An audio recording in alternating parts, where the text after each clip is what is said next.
Hey everyone, welcome back to my YouTube channel. It's your girl, Esiri.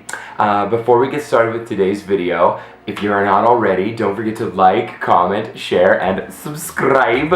What are you even doing if you're not a part of the gang yet, if you're not part of the crew? Okay, perfect. Well, let's get that out of the way. Hey everyone, oh my god, look what happened. Ugh. 1 second, there we go, much better. We're just gonna put this back here. I bamboozled you. It's not Esiri today, it's your boy, Carson. I've taken over the YouTube channel. It actually wasn't my idea. Wifey decided that after the video I made, oh my god, what did I do to my hair? Ugh. How do you girls wear these all the time? I don't know. Okay, we'll figure that out later. Wifey decided I should make a follow-up video, kind of related to the one I made like a year ago. If you haven't seen that video, it was called Why I Prefer Women of Color. It got some really positive reviews. But first of all, let's do some housekeeping. There was a moment in the video, a bunch of people commented on that video with some really cool feedback. I actually really liked the conversation.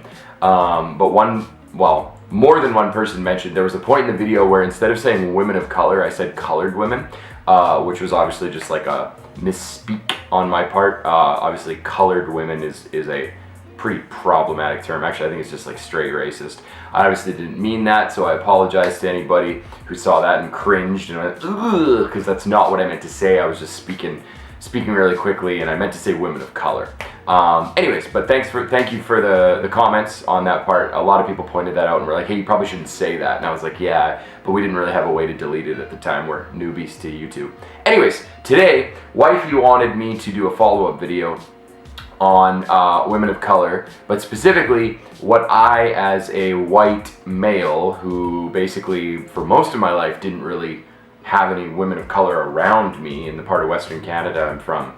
There's not a lot of African women or black women or really any women of color in sort of like a large enough demographic that like you deal with them on a day-to-day basis, or interact with them on a day-to-day basis, I should say.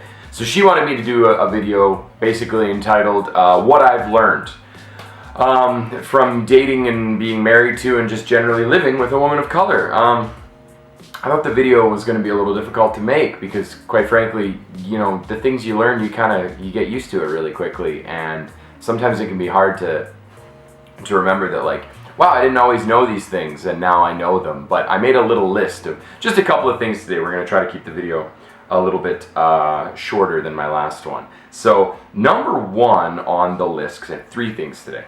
Number one on the list is I just wrote hair. So obviously, like I just had back here, hair is something that women of color do differently than I think a lot of like the white women I've dated or the white women I've known in my life. I didn't know until I started dating Esiri that really that black women wore weaves and wigs often. Obviously not all. Okay, and actually let's back up for a second.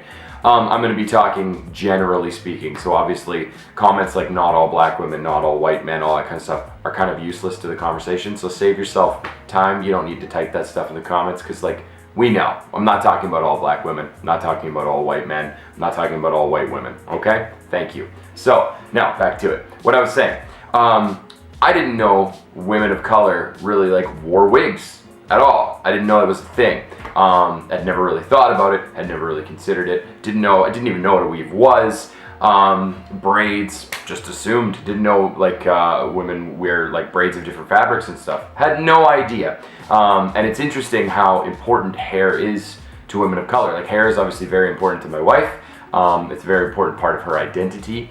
And it's also interesting the sort of vitriol she gets. Like, a lot of the really silly, trolly comments on her channel are like, your wig is awful, and like, why do you put that rag on your head, and like stuff like that. It's really bizarre to me because those kinds of things, like, you would never, I don't think, at least in my experience, you would never see that on like a white woman's channel. People wouldn't be like, oh, your hair is terrible, unless, I don't know. That's just my thoughts. But so obviously, like, hair, I've learned a lot about like wigs and weaves and how women of color maintain them, and how important they are, where you buy them and where you ship them from, and all these kinds of things. And even like taking care of hair, watching my wife take care of her hair is kind of like a sport. You just watch and she just does all this fancy stuff to it. Sometimes she'll even put it on my head like I just did and comb it, which is always funny. But so that one's pretty simple. Just hair in general is something that I think, as a white man, like we don't really consider. Like obviously, like my hair is short now. I've had it longer, but like I wouldn't really wear a wig. And most white girls, obviously, I've known have done like extensions and stuff, but I just don't think it has the same like significance to it. And obviously, it's different for everybody, but that's just in my experience with Esiri. One of the things she taught me was all about hair. Number 2, this one's a bit of a stereotype, but I think there's a grain of truth in it. Dance and rhythm specifically. I think white people like to dance. There's different musical styles and stuff, but I don't think white people dancing is like, obviously there are many white people that do like ballet and all sorts of country line dancing and all that kind of stuff. Obviously there's hip hop in the white people communities and stuff like that, but I think dance is something that has a much deeper cultural significance to like African people specifically, and even maybe African Americans and African Canadians too. But I don't really know much about their culture, so I don't want to speak for them.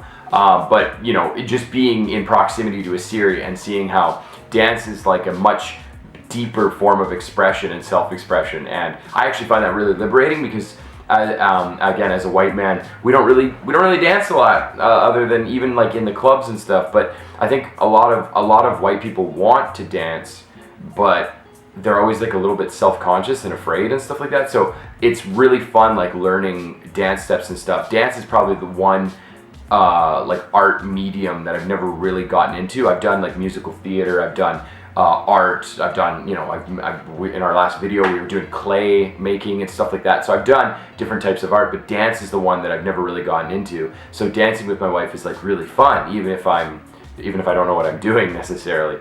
But that's been really interesting to me, seeing my evolution as like a white guy who always, like, I would dance if we went to the clubs or whatever, but nowadays like I actually like enjoy it much more because there's just a lot of like freedom and self-expression in it, and it can be a lot of fun just to get out there and cut a rug, as the kids say. The kids don't say that. They don't say that. I don't even think my grandpa said that, so let's never speak of that again.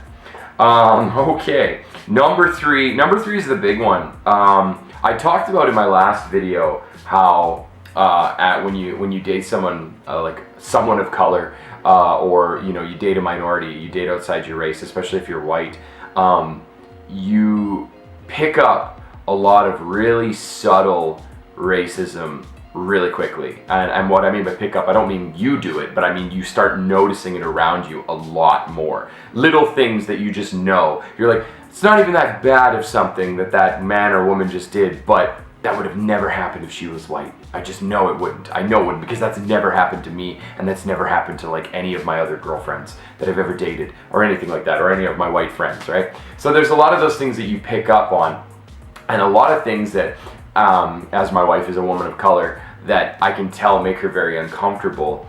I've learned that basically I can utilize my white privilege for good in these scenarios, and I think it's really important.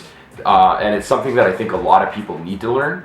I'm really fortunate that I've been able to obviously like be romantically involved with Esiri, because it was a really easy way for me to learn that, like, hey, there are situations where just by virtue of my white skin, I can help her feel more safe. So a small example that we had recently, a couple weeks ago, and again, most of them are pretty benign. I've never had to like really defend Esiri from like some like absurd racist attack or anything like that. But a good example is like a lot of times Koreans will approach my wife and just touch her, right? They want to touch her hair, they want to just touch her skin, and they don't see how that's rude, and it's really frustrating. And I know it's really frustrating because a lot of the black women in Korea that I've talked to, a couple of my friends and stuff, have mentioned how uncomfortable it makes them feel. Obviously, somebody just comes up and starts rubbing your arm, or they want to touch your hair or whatever, like, that would be really uncomfortable, right? That doesn't happen to the white people I know in Korea.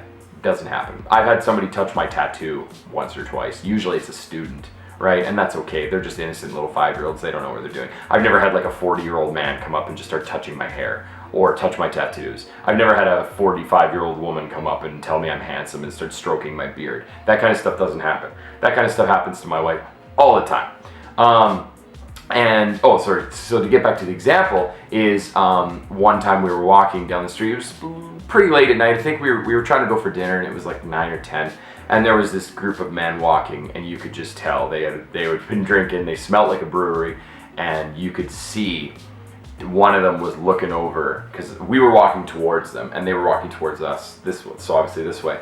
And one of them was looking at my wife, and he just had that look, like he was gonna say something, he was gonna do something. Maybe nothing like violent or gross or anything like that, but he was just drunk and it was gross, right? And I could see Esiri's body language started changing. Like she knew, like, oh God, this guy's gonna make a scene somehow when we cross paths. And so I realized, like, you know what, if I just put myself between them, it's just gonna diffuse the whole situation.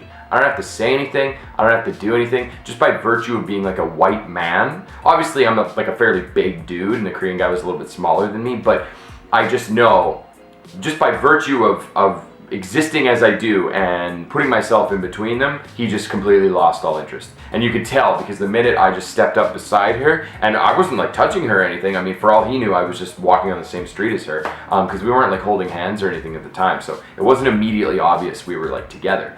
I just put myself between them, and we just kept walking, and you could tell he just kind of, okay, never mind, right? And I think those situations are really important. If you're interested in, you know, obviously like removing racism from our societies and deprogramming it and all those kinds of things, and you want to be an ally to minorities, I think it's really important to be able to acknowledge, one, that you have, that white privilege exists, and maybe we'll do a whole nother video on that one time, because I know there's still people who don't think it does. It totally does, and it's pretty self-evident.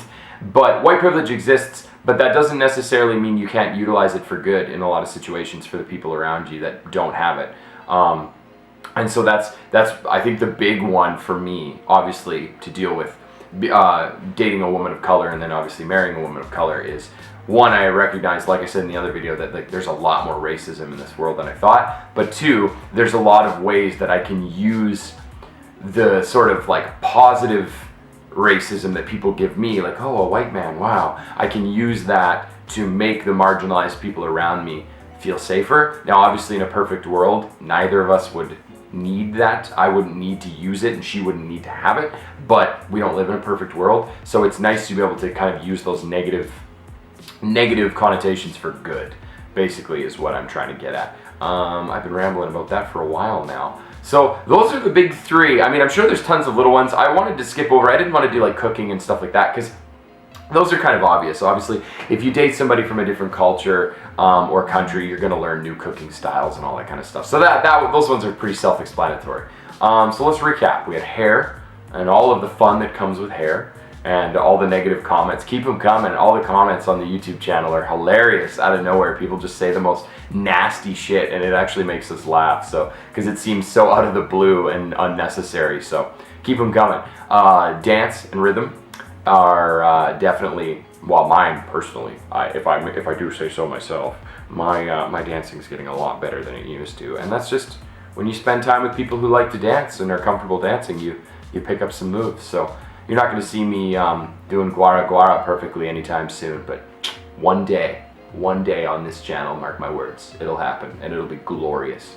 And then the third one was basically utilizing your white privilege for good and using it to help the marginalized people around you. So in this case, my wife. Those are the three things that I learned from being married to a black woman, or a woman of color. That being said, obviously you could learn these things not being married to somebody. If your best friend is black or color, a woman of color. I almost said it again. Hear that? I almost said colored. Ugh, gotta stop that. That's a weird misspeak. But here we are. That's the end of the video for now. And I guess we'll see you next time. Ciao.